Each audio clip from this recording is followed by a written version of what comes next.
Good morning. Thank you all for being here. I appreciate it.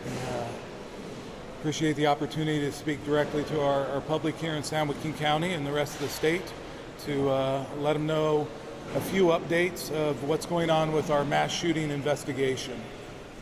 There's not a whole lot I'll be able to give you, not a lot of meat on the bone right now, unfortunately, as far as the details of what all the information they're going through, all the evidence that they're going through, and but I can give you a few things. So starting off, we now have determined with the help of ATF and the Department of Justice that there were over 50 shell casings that were found on scene at the scene of this birthday party. That means at least 50 rounds that went off at this birthday party. Along with that, so far we've been able to determine that there were at least 5 different firearms that were fired at this birthday party. A birthday party that killed 3 innocent children and a young adult. So as you can imagine, we have a lot to process with all that type of evidence and the detail that we need to go into to try and determine how many actors we had involved in this and how many people were actually shooting, because if there was 5 different firearms, that doesn't mean there were 5 different suspects. So we've had at least 50 plus tips come in on our tip line at the San Joaquin County Sheriff's Office and Crime Stoppers. I would ask people to continue to provide information as they learn about this shooting, this mass murder, and to continue to help us on this. I want people to know that they can remain anonymous. And so when you give a tip at the San Joaquin County Sheriff's Office, I just learned this myself the other day.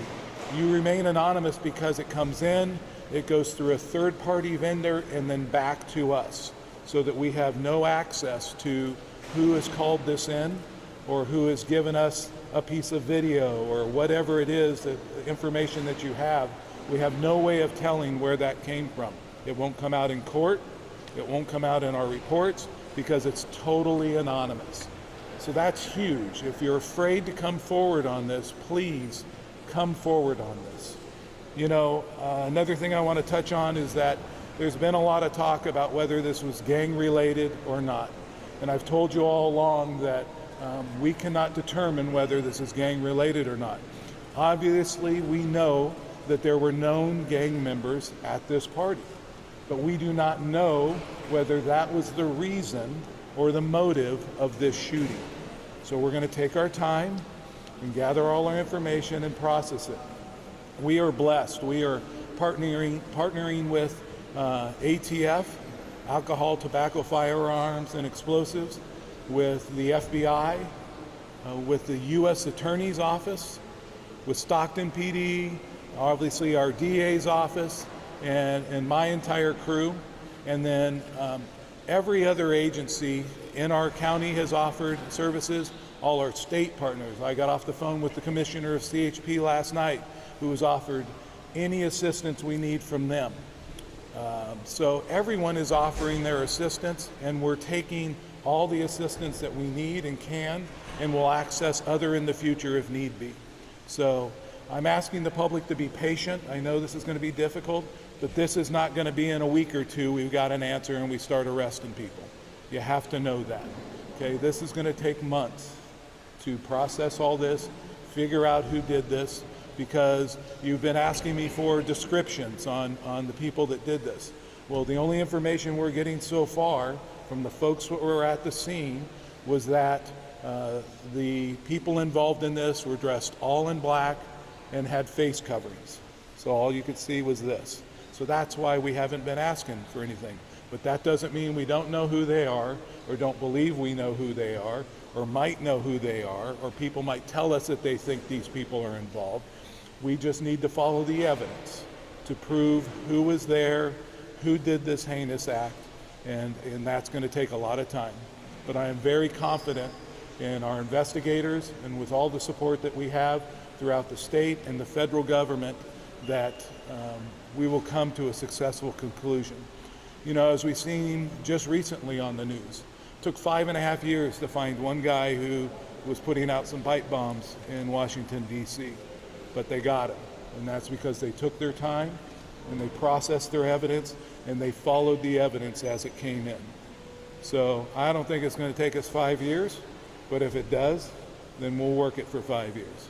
But I think we'll be able to come to a successful resolution by doing the same thing, processing it, taking our time, and being very, very accurate about the information that we come through, the evidence that comes up, and how we deal with it. So I'll take some questions if you have some. If I could just start with asking, based on what you just said, it doesn't mean you don't know who it is. Would you be able to tell us, do you think you know who it is? And also, with a week gone by now and no suspect descriptions released, with surveillance cameras, flock cameras, images available to your investigative unit, what is the strategy behind not releasing any images? Well, a couple different questions there, but I think your one point that the images are available, but that doesn't mean we've had the time to go through the thousands of hours of images or cameras or things like that to possibly identify somebody. Have we had tips come in with names and things like that? Absolutely. You know, people online have been saying things like that as we've been following those. But we need to be able to prove those type of things. And so we can't say right now that, yes, we definitely know who these people were.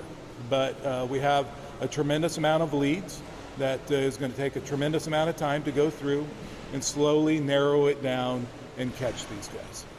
Sheriff, you mentioned 5 firearms discovered at the scene, but you said you don't know if you're looking for 5 suspects. Can you confirm if people inside the birthday party were shooting back at the suspects, and whether or not the firearms found on a roof of a nearby building are those same firearms?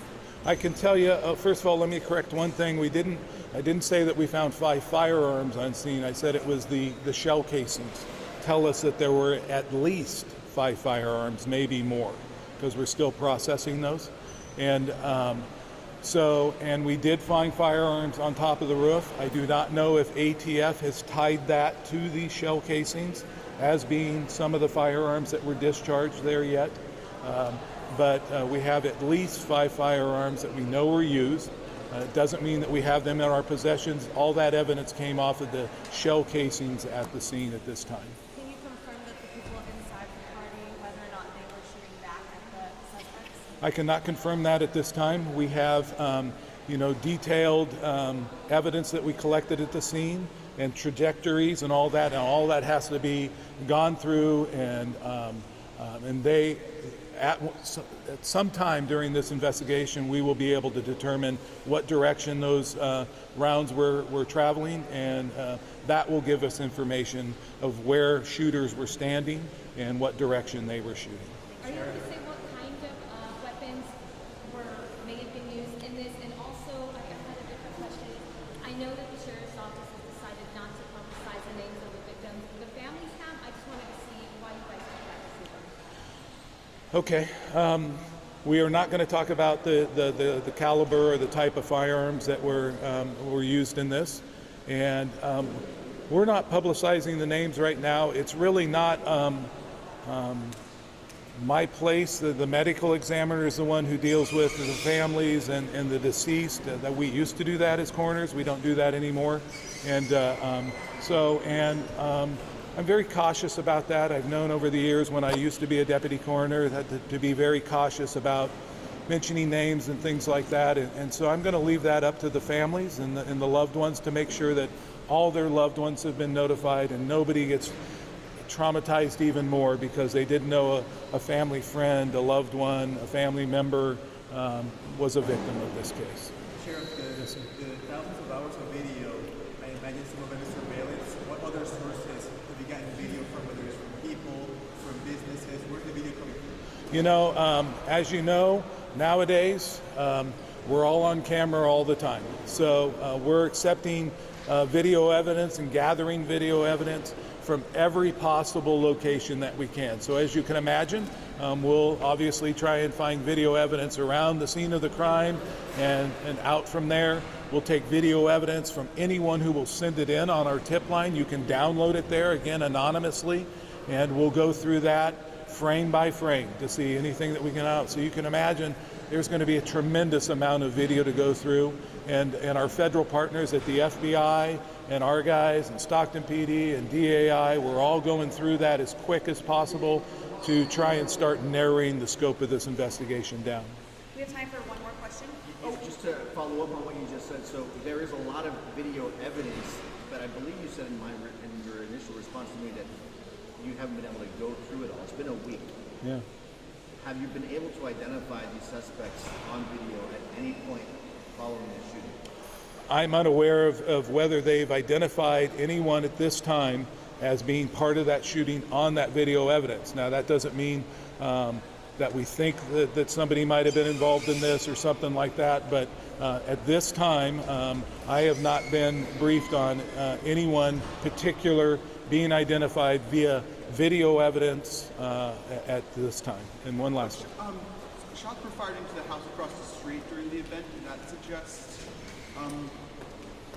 people at the party returned fire? It could or it could not. You know, we're going to have to look into that, and you know, it could be as the guys are turning to run away. They could be firing. You know, who knows what direction those came from? We don't know if they're related to this incident or was it a prior incident. So we're going to look into all that and determine the direction that people were firing, and but that hasn't come out yet. One more. Sorry, Sheriff, just last question for you. You mentioned that you don't have the suspect description. Was there some type of getaway car involved in this, that those suspects were able to get away so quickly without people, I guess, getting a better look at them, or a description for that type of vehicle? You know, I don't have a description or anything like that.